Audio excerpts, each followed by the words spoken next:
প্রিয় দর্শক, সবাইকে আমন্ত্রণ জানাচ্ছি এখন টিভির নিয়মিত আয়োজন আরোগ্য নিকেতন নির্মল শ্বাসে।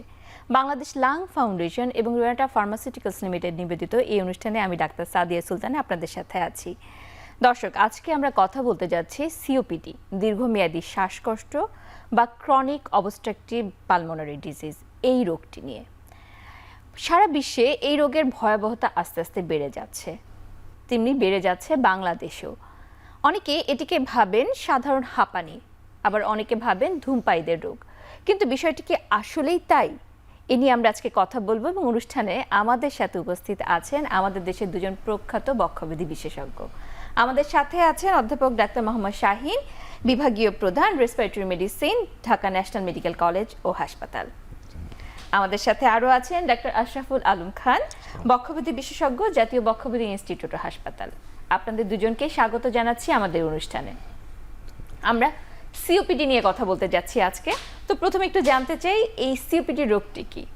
আসলে সিওপিডি রোগটা কি, আমরা সিওপিডি আমরা যদি অ্যাব্রিভিয়েশন করি ক্রনিক অবস্ট্রাকটিভ পালমোনারি ডিজিজ, আমরা যদি বাংলায় কথাটা কনভার্ট করতে চাই, ক্রনিক মানে দীর্ঘমেয়াদী, অবস্ট্রাকটিভ মানে বাধাগ্রস্ত হওয়া, এয়ারওয়ে ডিজিজ যেখানে শ্বাস প্রশ্বাস শ্বাস চলাচলে বাধাগ্রস্ত হয়, দীর্ঘমেয়াদী একটা রোগ। এটাকেই সিওপিডি বলা হয়, যেখানে সাধারণভাবে আমরা বলতে পারি আমাদের শ্বাসনালীতে শ্বাস চলাচলটা বাধাগ্রস্ত হয়, এটাই সিওপিডি একটা রোগ। আচ্ছা, তো এই যে সিওপিডি রোগটি, এটি তো আস্তে আস্তে বেড়ে যাচ্ছে, সেই ব্যাপারে ডক্টর আশরাফুল আলম খান আপনার কাছে একটু জানতে চাই, রোগের প্রাদুর্ভাব কীরকম আমাদের দেশে যদি বলি এবং সারা বিশ্বে যদি বলি? হ্যাঁ, সিওপিডি রোগটা আসলে ধীরে ধীরে বেড়ে যাচ্ছে। শুধু বাংলাদেশে যে বেড়ে যাচ্ছে তা না, সারা দুনিয়া জুড়েই এটা বাড়ছে। যদি বাংলাদেশের কথা ভাবেন, এটার কারণটা আপনাকে আগে একটু খেয়াল করতে হবে। সাধারণত 90% রোগী আমরা সারা যে স্টাডি বা ডাটাগুলো আমরা পেয়ে থাকি, সেখানে দেখা যায় যে এটার মূল কারণ হচ্ছে ধূমপান।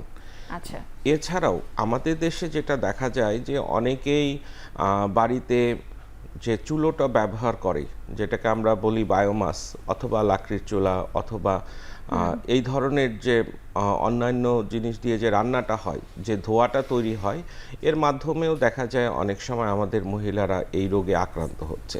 আচ্ছা, তো এটা যেমন আমাদের দেশে এবং আমাদের বাংলাদেশ লাং ফাউন্ডেশন, যেখান থেকে একটা স্টাডি করা হয়েছে অতীতে এই সিওপিডিদের নিয়ে, সেখানে দেখা গেছে যে বাংলাদেশের প্রায় 13.2% রোগী এই রোগে আক্রান্ত বাংলাদেশে। আর যদি আমরা বিশ্বের দিকে তাকাই, সেখানেও দেখা যাচ্ছে যে প্রথম যে ক্রনিক ডিজিজ বা দীর্ঘমেয়াদী রোগের যে প্রথম 5টি রোগ, তার মধ্যে একটি হচ্ছে সিওপিডি। এবং সারা দুনিয়া জুড়ে সিওপিডির যে প্রাদুর্ভাব, সেটা হচ্ছে প্রায় 10%। এবং সেই 10% রোগীর মূল কারণই হচ্ছে ধূমপান। সেখানে আমাদের বায়োমাস বা অন্য জিনিসগুলো কিছুটা কম, কিন্তু এইটা একটা মূল কারণ সারা দুনিয়া জুড়ে। আচ্ছা, অধ্যাপক ডক্টর মোহাম্মদ শাহীন, আপনার কাছে একটু জানতে চাই, আমরা শুনছিলাম যে রোগগুলোর পিছনে কারণ এবং বেশিরভাগ ক্ষেত্রেই ধূমপানের কথা বলা হয়, যে ধূমপান এটা একটা বড় কারণ হিসাবে বিবেচিত হচ্ছে। আসলে কি এটি শুধুমাত্র ধূমপায়ীদের রোগ? ধন্যবাদ। যদি আমাদের দেশের কথা চিন্তা করি, এটা আমাদের দেশের পার্সপেক্টিভে আমরা যদি চিন্তা করি, ধূমপান যেমন একটা কারণ, অ্যারাউন্ড সারা পৃথিবীতে যদিও সিওপিডিতে বলা হয় 90% কজ ধূমপান, আমাদের দেশে এটা রেশিওটা আবার একটু অল্টার্ড, অ্যারাউন্ড 50% আমরা ভাগ করতে পারি, 50% কারণ ধূমপানজনিত কারণ, আর বাকি 50% অধূমপায়ীদেরও সিওপিডি হতে পারে। এটাই আসলে নতুন ট্রেন্ড। অধূমপায়ী কাদের সিওপিডি হতে পারে? কিছু কিছু পেশেন্ট থাকে জেনেটিক্যালি, যেমন একটা ডিজিজ আলফা 1 অ্যান্টিট্রিপসিন ডেফিসিয়েন্সি, তাদের সিওপিডি হতে পারে। কিছু কিছু পেশেন্ট আছে চাইল্ডহুডে রিকারেন্ট ইনফেকশন হয়, রিকারেন্ট ইনফেকশন, ইভেন টিউবারক্লোসিসের কনসিকোয়েন্সে সিওপিডি হতে পারে।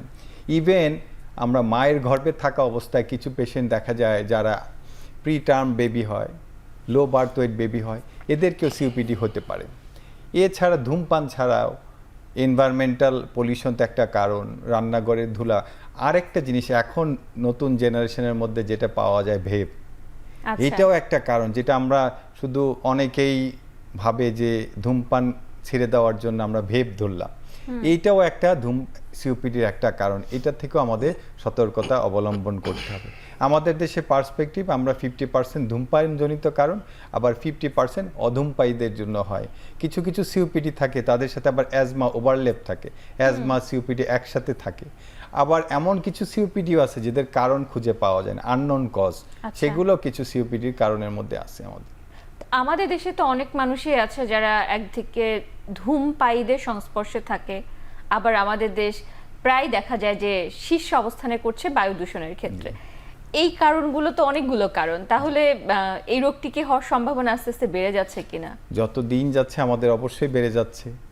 যেমন আশরাফ ভাই একটু আগে বলল, সারা পৃথিবীতে ধূমপায় আমাদের সিওপিডির অ্যারাউন্ড 10% পপুলেশন আক্রান্ত হয়, কিন্তু আমাদের দেশে দেখা যাচ্ছে সেই ইনসিডেন্সটা 12% কিংবা 12.5। ইভেন যারা মোর দেন 40%, 40-এর ঊর্ধ্ব যারা আছে, এদেরকে দেখা যাচ্ছে এই বাংলাদেশে এটা মোর দেন অ্যারাউন্ড 20% হয়ে যাচ্ছে সিওপিডির প্রকোপটা আমাদের দেশে। ডক্টর আশরাফ, আপনার কাছে একটু জানতে চাচ্ছি, আমরা হাঁপানির কথা শুনি, সিওপিডি রোগীরাও কিন্তু হাঁপানি রোগী হিসেবে অনেক ক্ষেত্রে চিহ্নিত হয়। এই হাঁপানি এবং সিওপিডি রোগীদের মধ্যে পার্থক্য আসলে কোথায়? হাঁপানি আসলে শ্বাসকষ্ট রোগটাকেই একভাবে ব্যাখ্যা করা যায়। এখন রোগী যখন আসে আমাদের কাছে, তখন সে আসলে হাঁপানি না, সে এসে বলে যে আমার শ্বাসকষ্ট হচ্ছে। এবং শ্বাসকষ্টটা হাঁপানি বলতে আসলে মানে ওইভাবে আবিধানিকভাবে অ্যাজমাটাকেই বলা যায়, কিন্তু রোগী তো আর জানে না তার আসলে কি হয়েছে। সে এসে কমপ্লেন করে আমার শ্বাসকষ্ট। এখন ডক্টর বা ফিজিশিয়ানেরই কাজ হচ্ছে এই শ্বাসকষ্ট রোগটাকে আলাদা করা, যে এটা আসলে অ্যাজমা, অর্থাৎ ছোটবেলা থেকেই তার শ্বাসকষ্টজনিত সমস্যা বা অ্যালার্জিক কোনো কারণে ছিল, নাকি এটা আসলে বয়স্ক অবস্থায় বা ধূমপানের কারণে এটা হচ্ছে। আবার অনেক সময় দেখা যায় যে একজন হার্টের পেশেন্ট যার শ্বাসকষ্ট হচ্ছে, হার্টের পেশেন্টদেরও শ্বাসকষ্ট হয়ে থাকে, সেও এসে আমাদের কাছে বলে যে আমার আসলে শ্বাসকষ্ট হচ্ছে।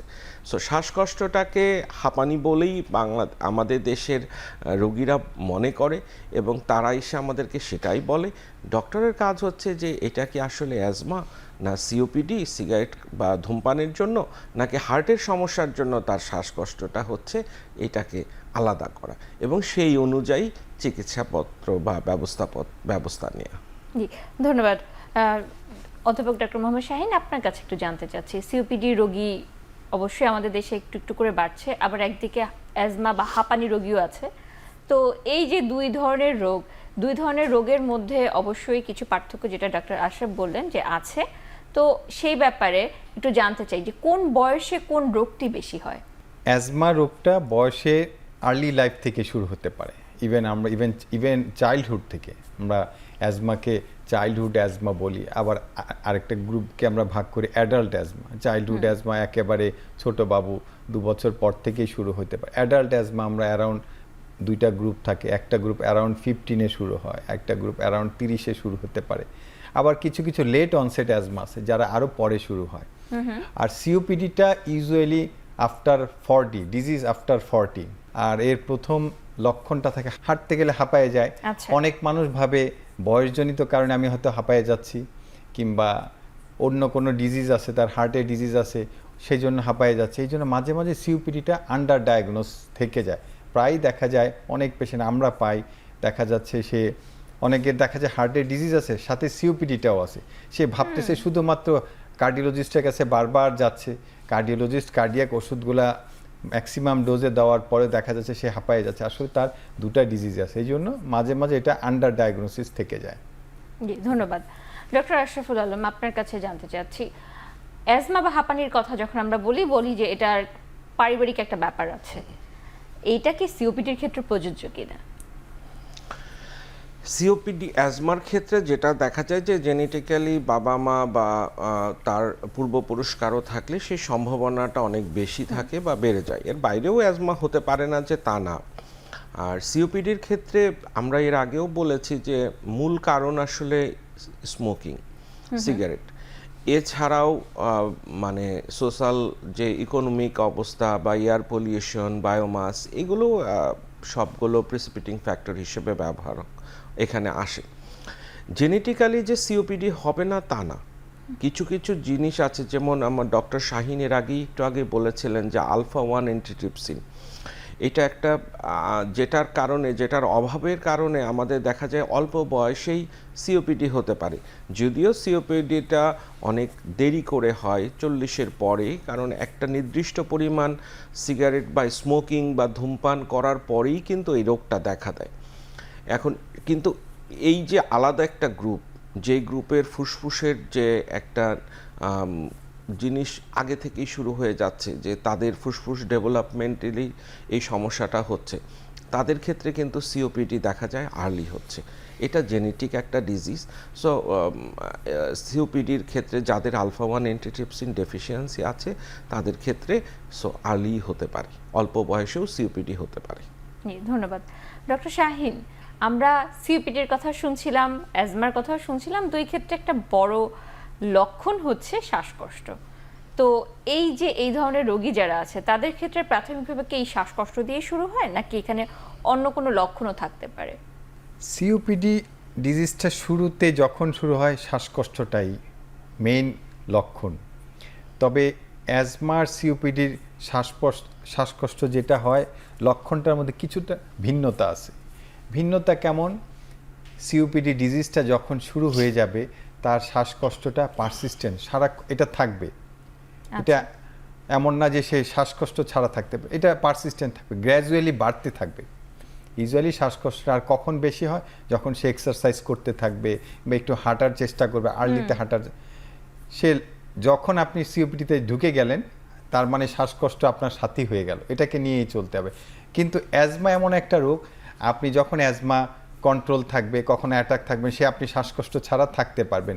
মানে ডায়োনাল ভেরিয়েশন থাকতে পারবে, সিজনাল ভেরিয়েশন থাকতে পারে। That is in case of asthma. দেখা যায় অ্যাজমা পেশেন্ট দিনের একটা সময় আছে, তার কোনো সমস্যাই নেই, কোনো শ্বাসকষ্ট, কোনো অন্য কোনো সিমটম, সে অলমোস্ট নর্মাল। জি। কিন্তু সিওপিডির ক্ষেত্রে এটা হবে না। সিওপিডির যখন শ্বাসকষ্টটা হবে, এটা পারসিস্টেন্ট শ্বাসকষ্ট থাকবে। এছাড়া গ্র্যাজুয়ালি তার কাফ থাকতে পারে, কাফের সাথে স্পুটাম থাকতে পারে। আমরা স্পুটামটা অনেক সময় প্রোডাক্টিভ, মানে স্পুটামের পরিমাণ বেড়ে যেতে পারে। আর অ্যাজমার ক্ষেত্রে শ্বাসকষ্ট ছাড়া আরও কিছু, আমরা অনেক সময় যেটা বলি হুইজিং হয়, মানে আমরা দূর থেকে রুগীরা এসে আমাদের বলে, স্যার আমার শ্বাসের সাথে বাঁশির মতো শব্দ বাজে। আমরাও রুগীদের কাছে এগুলো শুনতে পারি, বুকটা চেপে আসে, এই লক্ষণগুলো থাকে। তো প্রধান পার্থক্যটা হয় ভেরিয়েশনটা, সিমটমগুলা ডায়োনাল ভেরিয়েশন, সিজনাল ভেরিয়েশন অ্যাজমাতে আমরা বেশি পাওয়া যায়। কিন্তু সিওপিডিতে যখনই হবে তার শ্বাসকষ্টটা এটা পারসিস্টেন্ট থাকবে, ইভেন যত সময় যাবে এটা শ্বাসকষ্টটা বাড়তেই থাকবে। জি, ধন্যবাদ। আমরা এই নিয়ে আরো কথা বলবো, এখন একটা ছোট্ট বিরতির সময় হয়েছে।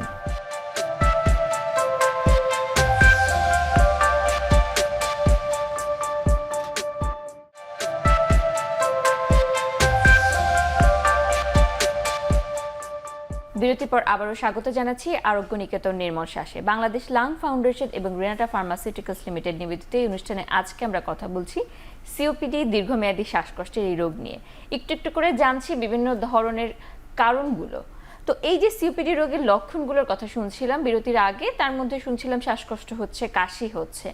তো সিওপিডি রোগীদের ক্ষেত্রে কাশি কেন হয়, বা কাশির সাথে এই যে কিছুটা কফ চলে আসে, সেগুলি বা কেন হচ্ছে? আচ্ছা, সিওপিডির ডক্টর শাহিন যেটা বললেন, যে সিওপিডি রোগীর আসলে প্রধান লক্ষণ হচ্ছে যে তার শ্বাসকষ্ট। সে কোনো একটু পরিশ্রম করতে গেলেই বা একটু হাঁটা চলা বা কোনো একটা কাজ করবে, তখন সে শ্বাসকষ্ট অনুভব করছে, এবং এই শ্বাসকষ্টটা ধীরে ধীরে বাড়ছে। অর্থাৎ শুরুতে হয়তো সে বেশ কিছুটা হাঁটার পরে কষ্ট হতো, বা সেটা দেখা যাচ্ছে একটা পর্যায়ে সে একটু হাঁটা চলা কিছুই করতে পারছে না, বিছানায় শুয়ে থাকা বা বসে থাকা অবস্থাতেও শ্বাসকষ্ট। তো সিওপিডির ক্ষেত্রে আসলে দুটো ভাগ আছে, আমাদের ভাষায় ডক্টরে আমরা দুটো ভাগ করি, একটা হচ্ছে ব্রঙ্কাইটিস আর একটা হচ্ছে এমফাইসেমা। তো এই দুটো ভাগের মধ্যে কমন শ্বাসকষ্টটা দুটো গ্রুপেই থাকে, কিন্তু কাশি থাকবে, এবং কাশির সাথে দেখা যায় যে একটা গ্রুপে অনেক বেশি পরিমাণে স্পুটাম প্রোডাকশন বা কাফ বের হচ্ছে, এই জিনিসটা তৈরি হয়। এবং এটার মূল কারণ যেটা হচ্ছে যে দীর্ঘদিন ধরে ধূমপান করার জন্য ফুসফুসের যে আমরা বলি যে মিউকাস গ্ল্যান্ডগুলো, যেখান থেকে লালা তৈরি হয়, এগুলো আস্তে আস্তে অনেক বেড়ে যায়, যে কারণেই মানে প্যাথোজেনেসিস ভাবে যদি ওইভাবে বলতে যাই, তাহলে এইখান থেকে বেশি বেশি পরিমাণে এই স্পুটামটা তৈরি হয়, এটা আচ্ছা। একটা কারণ। আরেকটা হচ্ছে যে ফুসফুসের প্রদাহ বা ইনফেকশন, যখনই একজন সিওপিডি রোগীর ফুসফুসে দেখা যায় যে ইনফেকশনটা অনেক বেশি পরিমাণে হয়, যখনই কোনো ইনফেকশন হয় তখনও দেখা যায় অনেক বেশি পরিমাণে এই কাফটা তৈরি হয়, এবং সারা বছরই বা সবসময়ই এই রোগীর কিছুটা দেখা যায় যে কফ থেকেই যাচ্ছে, সেটা মূলত এইটা। আর ইনফেকশনের সময় তো অনেক বেশি পরিমাণে শ্বাসকষ্টও বাড়ে, প্লাস কাশিও বাড়ে, এবং কাশির সাথে সাথে বেশি পরিমাণে যে স্পুটাম বা ইটা তৈরি হয় সেটাও বাড়ে। তো এটাই আসলে মূল কারণ যে দীর্ঘমেয়াদী ধূমপানই আসলে এই চেঞ্জগুলো আনছে। একজন সুস্থ মানুষের কোনো থুতু তৈরি হয় না, বা তৈরি হয় খুব অল্প, কিন্তু সিওপিডির এটা এত বেশি তৈরি হয় যে তাকে বারবার এটা ফেলতে হয় বা কোনো জায়গায় করতে হয়। জি, ধন্যবাদ ডক্টর শাহিন। আমরা এই যে সিওপিডির পিছনে কিছু কথা শুনছিলাম যে কেন তৈরি হচ্ছে। আমরা প্রায় দেখি যে বিশেষ করে আমাদের দেশে তো ষড়ঋতুর দেশ, যখনই ঋতু পরিবর্তন হচ্ছে তখনই কারো কারো ক্ষেত্রে কাশি বাড়ছে বা কফ তৈরি হচ্ছে, এবং অনেক ক্ষেত্রে বলা হয় যে হাঁপানি বা অ্যাজমার সমস্যাটাও বেড়ে যায়। সিওপিডি রোগীদের ক্ষেত্রে কি এই ব্যাপারটা এরকম হতে পারে কিনা? হ্যাঁ, সিওপিডি হতে পারে বলতে কি, একটু আগে যেমন আমাদের আশরাফ ভাই বলতেছিলেন কফের কারণগুলোর মধ্যে ইনফেকশন একটা কারণ। সিওপিডির এক্সাজারবেশন আমরা বলি, এক্সাজারবেশন মেইন কারণটা হলো ইনফেকশন। সেটা ভাইরাস হতে পারে, ব্যাকটেরিয়াতে হতে পারে। দেখা যায় উইন্টারেই ইনফেকশনের রেটটা বেড়ে যায়, যেমন যখন ফ্লু অ্যাটাক বেড়ে যায় তখন একটা কারণ হয় ভাইরাসজনিত কারণ, আরেকটা ব্যাকটেরিয়া। শীতের সময় এই প্রকোপটা বেশি হয়, কিন্তু আমাদের দেশে ফ্লু অ্যাটাকগুলো উইন্টারের আগে আগে আরেকটা, আমাদের দেশে যেটা হয় ইউজুয়ালি বছরে দুবার অ্যাটাকগুলো বেশি হয়। ইউজুয়ালি উইন্টারের আগে আগে সেপ্টেম্বর অক্টোবর এই সময় আরেকটা অ্যাটাক হয় ইউজুয়ালি মার্চ এপ্রিল এই সময়টাতে।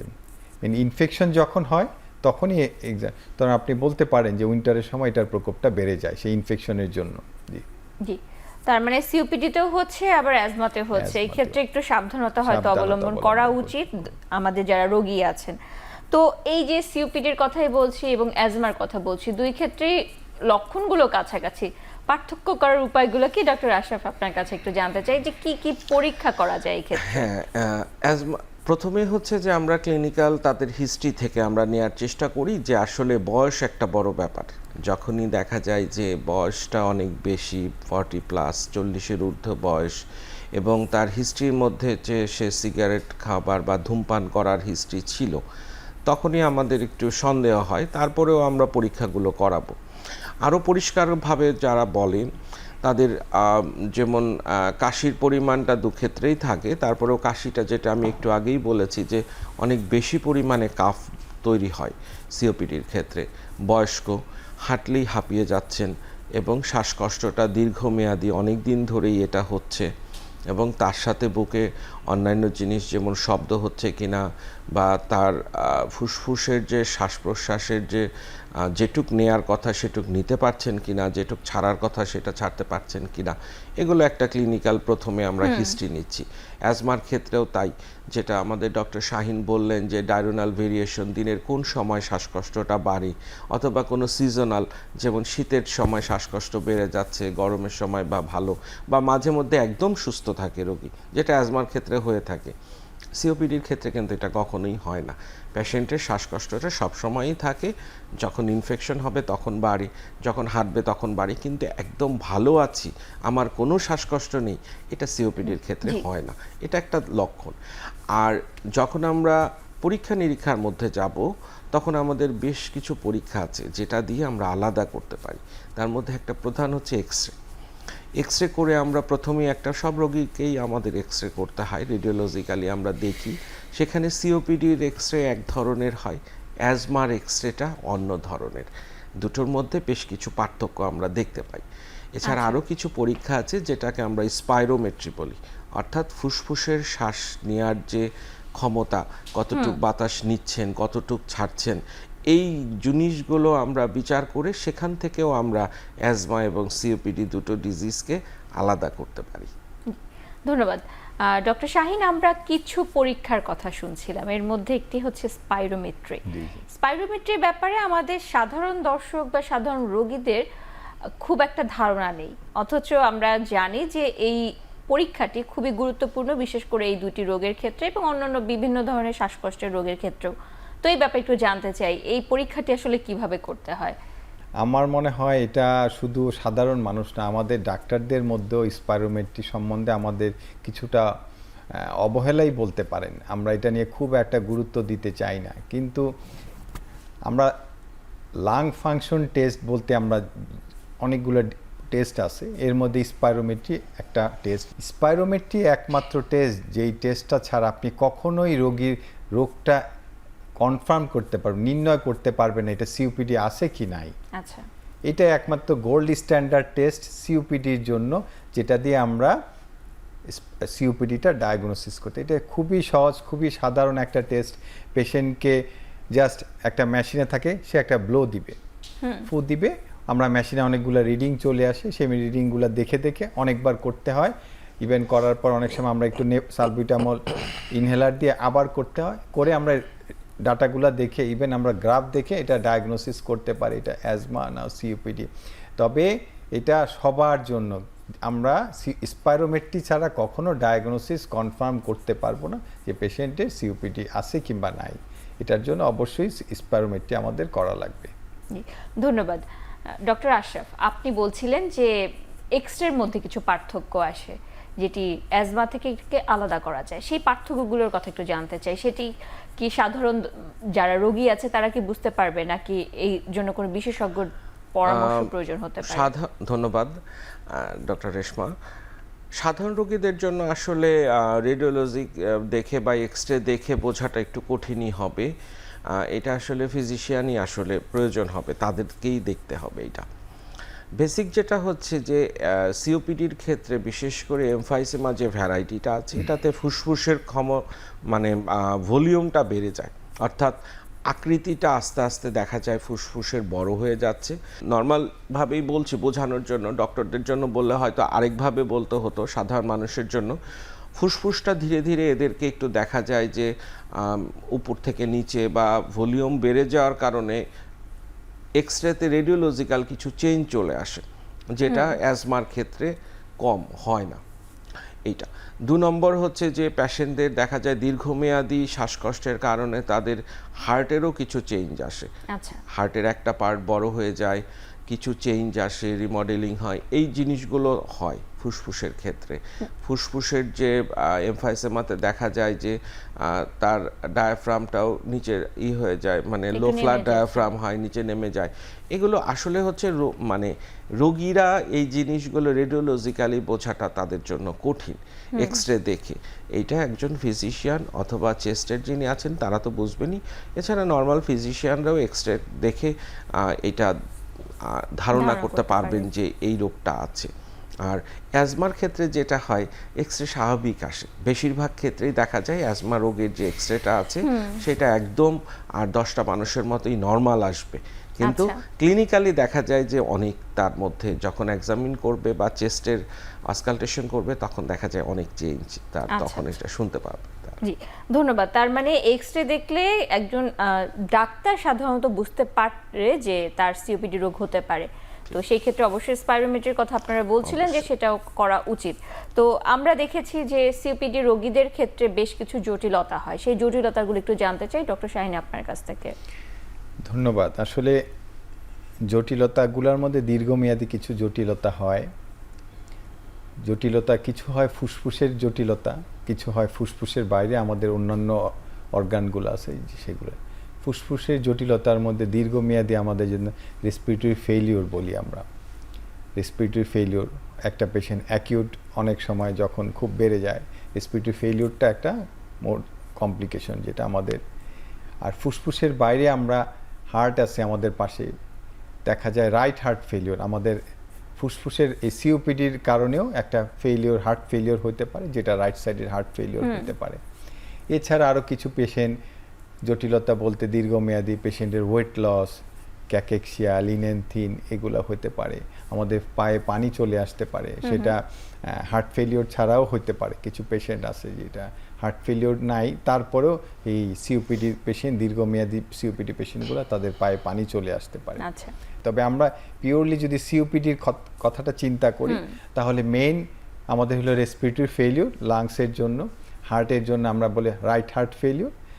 আর যেটা আমাদের জেনারেলাইজড আমাদের বডির যেটা আমরা বলি, আমরা ওয়েট লস, লিনেনথিন, ক্যাকেক্সিয়া, বাইল্যাটারাল লেগিডিমা, পায়ে পানি চলে আসে, এগুলোই সাধারণ কমপ্লিকেশনগুলো।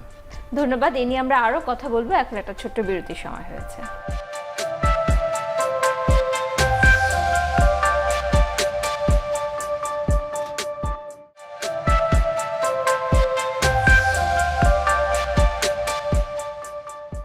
বিরতির পর আবারও স্বাগত জানাচ্ছি আরোগ্য নিকেতন নির্মল শ্বাসে। বাংলাদেশ লাং ফাউন্ডেশন এবং রেনাটা ফার্মাসিউটিক্যালস লিমিটেড নিবেদিত অনুষ্ঠানে আজকে আমরা কথা বলছি সিওপিডি রোগ নিয়ে। আমরা শুনছিলাম যে বিভিন্ন ধরনের কারণগুলো এবং বিভিন্ন ধরনের লক্ষণগুলো, ইভেন জটিলতা যেটি, সেটি আমরা জানছিলাম একটু একটু করে। এখন একটু চলে আসি চিকিৎসা পদ্ধতি। ডাক্তার শাহিন, আপনার কাছে জানতে চাই, চিকিৎসার ক্ষেত্রে প্রধান জিনিসটি কি? আমি চিকিৎসা বলার আগে আমি একটা কথা এখানে একটু, আমাদের আশরাফ ভাই খুব চমৎকারভাবে বলছে যে এক্স-রে চেঞ্জগুলো, রেডিওলজিগুলো আমাদের সবার সচেতনতার জন্য। যে কোনো সিওপিডি পেশেন্ট আমাদের রেগুলারলি ডায়াগনোসিস হওয়ার পরেও প্রতি বছর ইয়ারলি অ্যাটলিস্ট নর্মাল একটা এক্স-রে, বেটার হয় একটা সিটি স্ক্যান ইয়ারলি এটা করা, প্রতি বছর একটা করা। আমি ভালো আছি, চিকিৎসা নিচ্ছি, তারপরেও এটা বছরে একবার আমাকে একটা এক্স-রে আর একটা বেটার হয় সিটি স্ক্যান করতে পারলে, না পারলে একটা এক্স-রে করা। কেন করা? কারণটা হচ্ছে অনেক সময় দেখা যায় সিওপিডি পেশেন্ট, সিওপিডি আছে, তার সাথে ফুসফুসে অন্যান্য রোগ থাকতে পারে, যেমন ব্রঙ্কিয়েকটেসিস একটা রোগ থাকতে পারে। তাছাড়া মেইন যে কারণটা, তার সিওপিডি পেশেন্ট দীর্ঘমেয়াদী তার ফুসফুসে ক্যান্সার নতুন করে আক্রান্ত হইল কিনা, হচ্ছে কিনা। যেহেতু এই পেশেন্ট দুটার ক্ষেত্রে স্মোকিং একটা কমন ফ্যাক্টর, এই জন্য প্রতি বছর আমাদের পেশেন্টগুলোকে রুটিনলি স্ক্যান করা, সেটা সিটি স্ক্যান হলে সবচেয়ে ভালো, না হলেও অ্যাটলিস্ট এক্স-রে করে আমাদের ইয়ারলি ফলো আপ করাটা, এটা আমাদের একটা, আমি মনে করি এটা ট্রিটমেন্টের পার্ট। আমরা যেমন শুধু ট্রিটমেন্ট দিব, ট্রিটমেন্ট দেওয়ার সাথে প্রতি বছর একটা ইয়ারলি স্পাইরোমেট্রি করা, যে তার লাংসের ক্যাপাসিটিগুলো গত বছর কত ছিল, কত পার্সেন্ট, ধরেন 80%, 70%, এই বছর কতটুকু আছে, ইয়ারলি একটা স্পাইরোমেট্রি করা, ইয়ারলি বেটার হলে অ্যাটলিস্ট মিনিমাম একটা এক্স-রে করা। এটা আমাদের, যদিও এটা ইনভেস্টিগেশনের পার্ট, তবে আমার কাছে মনে হয় এটা ট্রিটমেন্ট পার্টেও আমরা ফলো আপে রুগীকে অ্যাসেস করার জন্য প্রতি বছর এটা করা উচিত। আর চিকিৎসা প্রণালী সহজ কথা, যেমন আমরা প্রথমেই বলছি, যেহেতু এখানে শ্বাস প্রশ্বাসের, শ্বাস চলাচলে বাধাগ্রস্ত হয়, আমাদের চিকিৎসাটা দিতে হয় ব্রঙ্কোডাইলেটর। আমাদের সহজ কথা একটাই ড্রাগ, আমাদের সিওপিডির মেইন ড্রাগ ব্রঙ্কোডাইলেটর। এমন ড্রাগ যেখানে আমরা ব্রঙ্কাসগুলো, এয়ারওয়েগুলো ডাইলেট হবে। এটা মেইনলি আমরা ইনহেল ফর্মে ইউজ করার চেষ্টা করি। এটা এলো প্রধান ড্রাগ। আমাদের অনেকগুলো ব্রঙ্কোডাইলেটর পাওয়া যায়, বিভিন্ন গ্রুপের ব্রঙ্কোডাইলেটর পাওয়া যায়, আমরা মেইনলি ব্রঙ্কোডাইলেটরটা ইউজ করব। এছাড়া কিছু কিছু পেশেন্টদের ব্রঙ্কোডাইলেটর ছাড়া ইনহেল ফর্মে আমরা স্টেরয়েড ইউজ করা লাগে, যাদের কিছু কিছু পেশেন্ট যখন এটা অ্যাডভান্স হয় তাদের ক্ষেত্রে ইনহেল স্টেরয়েডও ইউজ করা লাগে। জি, ধন্যবাদ। ডক্টর আশরাফুল আলম, আপনার কাছে একটু জানতে চাচ্ছি, আমরা ইনহেলারের কথা যখন বলি এবং চিকিৎসকরা যখন বলে, সাধারণ রোগীরা এখনো এটা নিয়ে একটু ভয় কাজ করে তাদের মধ্যে, যে ইনহেলার ব্যবহার করলে কি হয়ে যাবে, এটা কি পার্মানেন্ট কোনো সমস্যা হয়ে যাবে কিনা, তারা কি এটাকে পরবর্তীতে বন্ধ করতে পারবে কিনা, এবং এই নিয়ে কিন্তু এক ধরনের বলবো সামাজিক একটা প্রতিবন্ধকতাও আছে, কিছু কুসংস্কারও কাজ করে। সেই ব্যাপারে একটু জানতে চাই, ইনহেলার ব্যবহার করার ক্ষেত্রে, অ্যাজমার ক্ষেত্রে যে ব্যাপারটি, সেটি কি সিওপিডির ক্ষেত্রে প্রযোজ্য কিনা? অ্যাজমার সিওপিডি আমাদের কাছে আসলে দুটো আলাদা। কিছু ক্ষেত্রে লক্ষণ হয়তো এক, কিন্তু অ্যাজমার ক্ষেত্রে যেটা হয়ে থাকে যে ইনহেলার নিচ্ছেন এবং একটা পর্যায়ে রোগী একদম সুস্থ হয়ে যাওয়ার সম্ভাবনা থাকে, এবং সে ধীরে ধীরে দেখা যাচ্ছে হয়তো ওষুধ সে বন্ধও করতে পারবে, এমন একটা পর্যায়ে আসে যখন তার আর কোনো ওষুধই হয়তো প্রয়োজন হবে না। একটা নির্দিষ্ট সময় সুস্থতা বা তার শারীরিক কিছু পরীক্ষা নিরীক্ষা করে আমরা সেটা করতে পারি। সিওপিডির ক্ষেত্রে কিন্তু প্রথমেই আমরা বলছি যে এটা প্রোগ্রেসিভ ডিজিজ, অর্থাৎ জিনিসটা আমরা দিন দিন বাড়বে, আমরা সেটাই চেষ্টা করি কমিয়ে রাখার জন্য, যেন এইটা বেশি খারাপের দিকে না চলে যায়। অর্থাৎ একজন মানুষ বা আমাদের রোগীরা দেখা যায় যে যত সময় যায় তারা আস্তে আস্তে খারাপের দিকে চলে যায় সিওপিডি উইদাউট ট্রিটমেন্ট, মানে ট্রিটমেন্ট না নিলে। কিন্তু আমরা চেষ্টা করি সেইটা যেন না হয়। ওষুধ ব্যবহারের উদ্দেশ্য কিন্তু এই রোগীরা একদম ভালো হয়ে যাবে আর কখনোই শ্বাসকষ্ট থাকবে না সেটা না।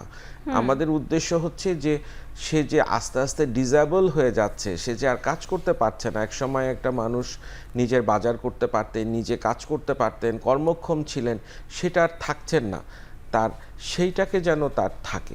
এবং সেই ক্ষেত্রে ওনাকে আমরা যে ইনহেলারগুলো প্রেসক্রাইব করি, ডক্টর শাহিন খুব সুন্দর করে বলেছেন যে ব্রঙ্কোডাইলেটর, অর্থাৎ তার শ্বাসকষ্টটাকে কমিয়ে দেয়া। শ্বাসকষ্টটা কমিয়ে দেওয়ার জন্য যা যা প্রয়োজন হবে, যে ওষুধ এবং ইনহেলার, সেগুলোই আমরা তাদেরকে প্রেসক্রাইব করি। এবং এটাও বলি যে এটা দীর্ঘমেয়াদী রোগ এবং আপনাকে এটা নিয়মিত ব্যবহার করতে হবে। ব্যবহার করলে আপনি সুস্থ থাকবেন, ভালো থাকবেন এবং কর্মক্ষম থাকবেন। এবং যদি ব্যবহার কোনো কারণে বন্ধ করে দেয়, তখন দেখা যায় যে তার শ্বাসকষ্টটা আবার দেখা দেয়।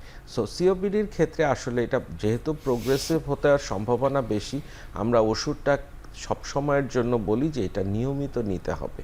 এবং কিছু ক্ষেত্রে দেখা যায় আমরা ওষুধ হয়তো যে কিছু কমিয়ে দেওয়ার সুযোগ থাকে বা ধীরে ধীরে কমে আসে, অল্প ওষুধেই অনেক ভালো থাকছেন উনি, সেই ক্ষেত্রে ওষুধ কম বেশি হয়, কিন্তু একদম বন্ধ হয়ে যাবে, আপনি একদম সুস্থ হয়ে যাবেন, আর কখনোই ওষুধ ব্যবহার করতে হবে না বা ইনহেলার ব্যবহার করতে হবে না, এইটা সিওপিডির ক্ষেত্রে প্রযোজ্য না। সিওপিডির ক্ষেত্রে আসলে ব্যবহার করতে হয়। সমস্যা হচ্ছে কি, আমাদের দেশের রোগীর একজন ডায়াবেটিস হলে সে বোঝে যে আমার কোনো দিন আর ডায়াবেটিস ভালো হবে না। একটা হার্টের সমস্যা হলে সে মনে করে যে আমার আর কখনো আমার ভালো হবে না, আমার সারা জীবন হার্টের ওষুধ খেয়ে যেতে হবে। সিওপিডির ক্ষেত্রে আমাদের রোগীদের মধ্যে সেই জিনিসটা এখনো তৈরি হয়নি। তারা শ্বাসকষ্টটা কমে যাওয়ার পরেই ভাবে যে আমার এখন ভালো হয়ে গেছি, আমার এখন শ্বাসকষ্ট কমে গেছে, আমি সুস্থ, আমি এখন সব ওষুধ বন্ধ করে দিতে পারি। এবং সেই ক্ষেত্রে দেখা যায় রোগীর মধ্যে এই শ্বাসকষ্টের প্রকোপটা আবার আরও বেশিভাবে দেখা দেয় এবং তাদের সমস্যা হয়। আমরা যদিও তাদেরকে বুঝিয়ে যতবার, আমরা সব পালমোলজিস্ট বা চেস্টে যারা আছে আমরা বলি যে এই রোগটা আপনার দীর্ঘমেয়াদী, আপনাকে নিয়মিত ওষুধ নিতে হবে, তারপরেও দেখা যায় যে অনেকেই ওষুধটা ভালো হবার পরে বন্ধ করে দেয়। ডক্টর শাহিন, আপনার কাছে একটু আসলাম। আমরা দেখি যে সিওপিডি রোগীদের ক্ষেত্রে অনেকেই বলেন যে তাকে নিয়মিত অক্সিজেন ব্যবহার করতে হবে। তো অক্সিজেন কাদেরকে নিয়মিত ব্যবহার করতে হয়? ধন্যবাদ আপনাকে। আসলে অক্সিজেন ব্যবহার করতে হবে সাধারণত তাদেরই যাদের আমরা শরীরে অক্সিজেনটা মাপবো। সাধারণত আমরা করোনা কাল আসার পরে সবার ঘরে ঘরে এখন আমরা এটা একটা পালস অক্সিমিটার আমার মনে সবার ঘরেই আমরা রাখি এখন, যেটা দিয়ে আমরা খুব সহজেই দেখতে পারি শরীরে অক্সিজেনের মাত্রাটা কত আছে, যেটা আমরা নর্মালি 94-এর উপরে হয়।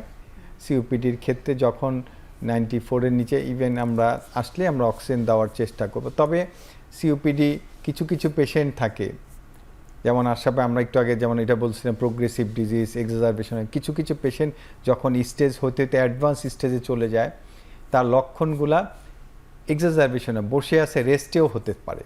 তার শ্বাসকষ্ট বসে বসে একটা সময় আসে সে বসে বসে হাঁপাইতে থাকে, তার অক্সিজেনটা কমতে থাকে। আমরা নর্মালি বসে আছে, তারপরে তার পালস অক্সিমিটার দিয়ে আমরা অক্সিজেন দেখি, তার অক্সিজেনটা বডিতে কমে যায়, 90-এর নিচে চলে আসে। এই ধরনের পেশেন্টকে দীর্ঘমেয়াদী অক্সিজেন দিতে হয়। আমরা এটাকে বলি এলটিওটি, লং টার্ম ডোমিসিলিয়ারি অক্সিজেন থেরাপি। আচ্ছা, এই পেশেন্টগুলোকে আমাদের কন্টিনিউয়াস অক্সিজেন দিয়ে রাখা লাগে, বাসায় একটা অক্সিজেনের মেশিন রাখা লাগে।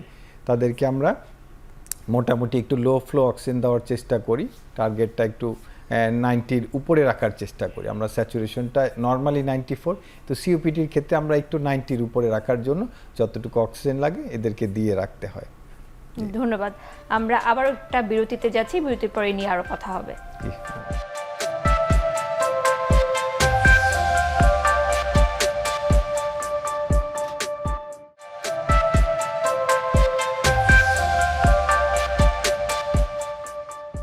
বিরতির পর আবারও স্বাগত জানাচ্ছি আরোগ্য নিকেতন নির্মল শ্বাসে। বাংলাদেশ লাং ফাউন্ডেশন এবং রিওনেটা ফার্মাসিউটিক্যালস লিমিটেড নিবেদিত অনুষ্ঠানে আমরা কথা বলছি সিওপিডি রোগ নিয়ে। আমরা শুনছিলাম বিভিন্ন ধরনের পরীক্ষা নিরীক্ষা এবং হচ্ছে চিকিৎসার অংশ। তো আমাদের যারা সিওপিডি রোগী আছে তাদের ক্ষেত্রে যেই ডেটা আমরা পাই বা যেই তথ্যপাত্র আমরা পাই সেটি এখনো বলা যায় অপ্রতুল।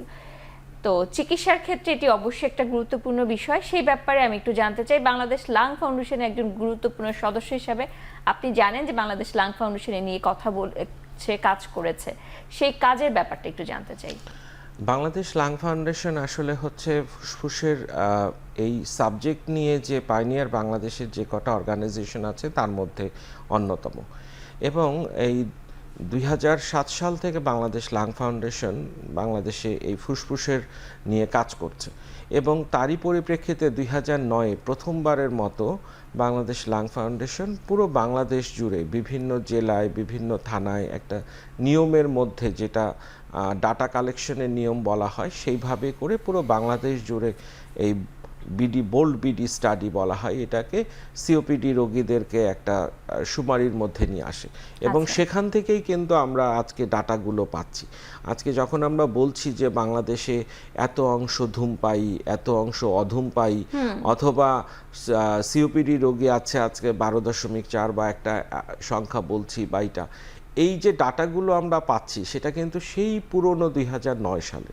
আচ্ছা, তো এখানে একটা যেটা হচ্ছে আমাদের বাংলাদেশ লাং ফাউন্ডেশনের যে আমাদের প্রেসিডেন্ট সেক্রেটারি আছেন professor Ali Hossain sir, professor Asif Mostafa sir, treasurer doctor Shakur Khan sir এবং ডক্টর সাইফুদ্দিন বেনুর, ওনাদের উদ্যোগেই নতুন করে যেটা আসার খবর, এই বছর 2025-এ এই বোল্ড বিডি স্টাডির দ্বিতীয় পর্যায়ের কাজটা শুরু হচ্ছে। এবং এই দ্বিতীয় পর্যায়ের কাজটা যখন শুরু হবে তখন এখান থেকে আমরা আসলে অনেকগুলো জিনিস জানতে পারবো। সারা বাংলাদেশ জুড়ে এটা ডাটা কালেকশনের পরে যখন আমরা কম্পাইল করব তখন দেখা যাবে যে অতীতে বাংলাদেশে 2009 সালে কি অবস্থা ছিল, 2025-এ যে সেই সিওপিডির ট্রেন্ডটা কেমন আছে, বাড়ছে না কমছে, এবং তাদের মধ্যে ধূমপায়ীদের সংখ্যাই বা কত, অধূমপায়ীদের মধ্যে থেকে শ্বাসকষ্টের রোগী বা সিওপিডি কতজন হচ্ছে। এই যে ভ্যারিয়েশনগুলো, এগুলো কিন্তু আসলে এই মানে পুরো ডাটা যখন কালেকশন না করা হবে তার আগে এটা বলা যাবে না। প্রতি বছরই 10 বছর পর পর সাধারণত একটা নিয়ম আছে এই ধরনের ডাটা কালেকশন করার, এবং সেটা থেকে প্রতি 10 বছর পর পর দেখা হয়ে থাকে।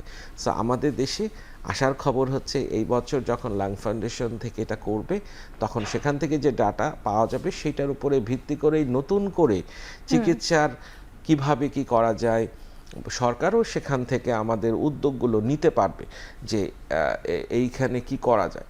বিশেষ করে ধূমপানের জন্য যে যে পয়েন্ট আছে নেগেটিভ, যেগুলো কিভাবে ধূমপানকে কমানো যায় বা স্টুডেন্টদের ক্ষেত্রে বা অন্যদের ক্ষেত্রে কিভাবে এটাকে প্রতিরোধ করা যায়, সেই ব্যবস্থাগুলোও কিন্তু তখন সেখান থেকে আপনার কতজন রোগীর জন্য কতটা বেড, কতটা হাসপাতাল প্রয়োজন হবে, সেই সব জিনিসও কিন্তু এই সব ডাটা থেকে ভবিষ্যতে পদ্ধতিগত জানা যাবে। জি, ধন্যবাদ। আমরা কথা বলতে বলতে অনুষ্ঠানের একদম শেষ পর্যায়ে চলে এসেছি। ডাক্তার শাহীন, আপনার কাছে জানতে চাচ্ছি, আমরা যে কোনো দীর্ঘমেয়াদী রোগের ক্ষেত্রে বলি প্রতিরোধ খুব গুরুত্বপূর্ণ, তো সিওপিডি রোগীদের ক্ষেত্রে কি করণীয়? প্রতিরোধের আগে আমি আরেকটু কথা এখানে, ওই যে এর আগে আমরা বলতেছিলাম অক্সিজেন থেরাপি নিয়ে। অক্সিজেন আমাদের সিওপিডি পেশেন্টদের চিকিৎসা, যেমন আমরা ড্রাগ একটা পার্ট, অক্সিজেনও একটা পার্ট, এটা মনে রাখতে আমরা এটা বলা উচিত। অক্সিজেনটা আমরা দীর্ঘমেয়াদী যেমন অক্সিজেন দিব, কিছু কিছু পেশেন্ট যাদের পালস স্যাচুরেশন কম থাকে, ইভেন আমরা কিছু কিছু পেশেন্ট যখন এক্সাজারভেশন নিয়ে আমাদের কাছে হসপিটালে আসে, আমরা আমাদের মেডিকেশনগুলো বাড়াই, ব্রঙ্কোডাইলেটর বাড়াই, তার সাথে স্টেরয়েড দিয়ে অক্সিজেন দিতে হয়। আমাদের ক্ষেত্রে অক্সিজেনের পরিমাণটা অনেক বেশি দিতে হয়, আর দীর্ঘমেয়াদী যখন দিতে হয় আমাদের একটু অক্সিজেনের পরিমাণটা কম দিতে হয়। আরেকটা গ্রুপের পেশেন্ট থাকে সিওপিডি পেশেন্ট দীর্ঘমেয়াদী, তাদের পালমোনারি হাইপারটেনশন বলি আমরা, ফুসফুসের রক্তনালীর প্রেশারগুলো বেড়ে যায়। নর্মালি প্রেশার যেমন আমরা হাতে মাপতে পারি, আমাদের ফুসফুসের রক্তনালী যেটা থাকে সেটার প্রেশারটাও বেড়ে যায়। এই পেশেন্টগুলোকে আমাদের দীর্ঘমেয়াদী অক্সিজেন দিয়ে রাখা লাগে। আমরা সিওপিডি ড্রাগের ক্ষেত্রে আমরা সবসময় 3টা জিনিস আমাদের মাথায় থাকে। একটা, তার যেহেতু আমাদের আশরাফ ভাই খুব ভালোভাবে যে এটা কখনো কিওর করা যাবে না, তার লক্ষণ আমাদের তার লক্ষণগুলো কমানো যেমন একটা আমাদের প্রধান কাজ, সিমটম রিলিফ করা, ব্রঙ্কোডাইলেটর দিয়ে সিমটমগুলো রিলিফ করা। 2 নম্বর কাজ আমাদের রিলিভ হয়ে গেছে, আমরা ম্যানেজমেন্টে পেশেন্টটা স্টেবল হয়েছে, তার ডিজিজ প্রোগ্রেশনটাকে হোল্ড করা। আমরা তো তাকে কিউর করতে পারবো না, যেমন লাইক এখন স্টেজ 1-এ আছে, আমরা প্রতি বছর তাকে স্পাইরোমেট্রি করে করে দেখব তাকে, যাতে আমরা স্টেজ 2-তে না যাই, কিংবা 2-তে আছে আমরা যাতে স্টেজ ডিজিজ প্রোগ্রেশনটা হোল্ড করা। আরেকটা গ্রুপ আমাদের এক্সাজারবেশন, ফ্রিকোয়েন্ট এক্সাজারবেশন যাতে না হয় সেইগুলোর জন্য আমাদের ভ্যাকসিনেশন দেওয়া, রুটিনলি আমাদের ভ্যাকসিনেশন দেওয়া। যেমন রুগীদের এটা আমরা এই ইনফ্লুয়েঞ্জা ভ্যাকসিন, নিউমোনিয়া ভ্যাকসিন, এই ভ্যাকসিনেশনগুলো দিলে আমাদের ফ্রিকোয়েন্ট এক্সাজারবেশনগুলো আমরা করতে পারি। এছাড়া ওই যে প্রোগ্রেসটা হোল্ড করার ক্ষেত্রে আরেকটা পার্ট থাকে, আমরা পালমোনারি রিহ্যাব বলি। আমরা পালমোনারি রিহ্যাব সহজ করে আমরা বলি বুকের ব্যায়াম, ফুসফুসের কিছু ব্যায়াম আছে যেগুলো আমরা করতে চাইলে কিছু ডায়েট মেনটেন করলে এতে ডিজিজটা প্রোগ্রেশনটা আমরা হোল্ড করতে পারি। আরেকটা কথা হচ্ছে প্রিভেনশনটা। আমরা প্রথমে এই কথাটা বলা হয়েছে এটা কিওর করা যাবে না, সর্বোত্তম পন্থা হচ্ছে ডিজিজটা হতে না দেওয়া। Prevention is the best solution এই ক্ষেত্রে। আর প্রিভেনশনের ওয়েটা কি? প্রিভেনশনের ওয়েটা প্রথম এবং প্রধান কারণ স্মোকিং বন্ধ করতে হবে, তার থেকে আমাদের দূরে থাকতে হবে। এছাড়া আমাদের পরিবেশ দূষণ, আমাদের রান্নাঘরের ধুলাবালা, অকুপেশনাল ডাস্ট, এগুলো আমাদের অ্যাভয়েড করতে হবে। এগুলো আমাদের করে আমাদের প্রিভেনশনটাই প্রধান আমাদের টার্গেট হওয়া উচিত সিওপিডির ক্ষেত্রে। জি, আমরা কথা বলতে বলতে অনুষ্ঠানের শেষ পর্যায়ে চলে এসেছি। আপনাদের দুজনকে অসংখ্য ধন্যবাদ আপনাদের মূল্যবান সময় থেকে আমাদেরকে সময় দেওয়ার জন্য। আপনাকে অনেক ধন্যবাদ, এবং একই সাথে এখন টিভি এবং বাংলাদেশ লাং ফাউন্ডেশন সবাইকেই ধন্যবাদ আমাদেরকে এখানে আমন্ত্রণ জানানোর জন্য। ধন্যবাদ সবাইকে। ধন্যবাদ সবাই। দর্শক, আজকে এখানেই শেষ করতে হচ্ছে। ভালো থাকুন, সুস্থ থাকুন এবং অবশ্যই সচেতন থাকুন।